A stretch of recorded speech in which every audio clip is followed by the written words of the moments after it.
shot it, obviously you've noticed it, through store windows, through apartments, through rooftops, always something getting in the way because it was we wanted it to be a real New York movie, which was about perspective. So are you going to get the perspective on something that is happening, unfolding outside your window to give yourself an opportunity for compassion, for recognizing somebody else? We're all incredibly busy in our lives, and we all, kind of don't look up from our hands holding devices that are communicating with us. And so we wanted to make a movie that you notice when you look up from your cell phone or from your email.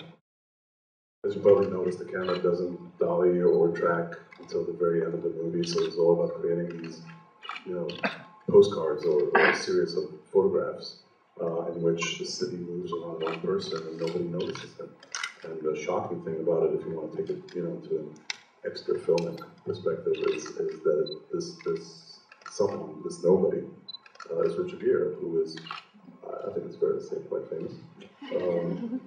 So it was really about going into New York and getting that sense of the guy on the corner that you don't notice, and maybe we can make a movie about him. And everything had to do with that. We shot this whole movie on only 3 lenses.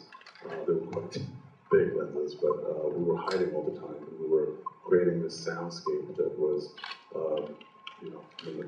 Liz Weiss is sitting over there, and she was my teacher when I went to Brooklyn College, and she kind of taught me a lot about sound.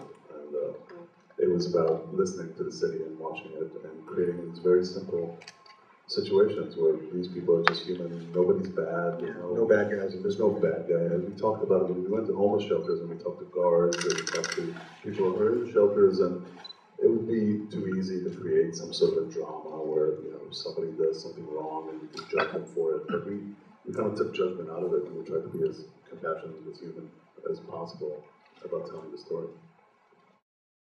We really studied the photography of Soul Lighter. Bobby Wachowski, who I work with when I get a chance to direct, and I really only talk about photography when we talk about movies. We don't really talk about movies. We start with photographs and we start looking at them, and what we liked about the photography of Soul Lighter was, one of the pioneers of New York School of Photography is these frames where sometimes you don't know what the subject of the frame is. He captured New York in such a true layered way where you can see reflections, you can see various layers of angles in New York and what New York feels like when you're looking through the store window, or you're looking through any other kind of obstacles. The idea of this movie is, it's really 2 words. I mean, I'm a very simple person, so I try to make things very simple.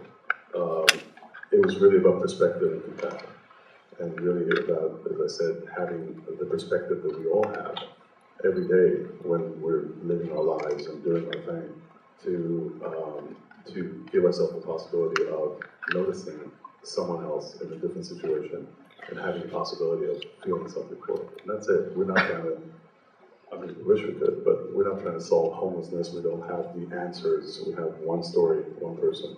And the idea of shooting through windows was the idea of finding the reflections, finding the rest of New York, moving around this character, and finding our relationship with the character.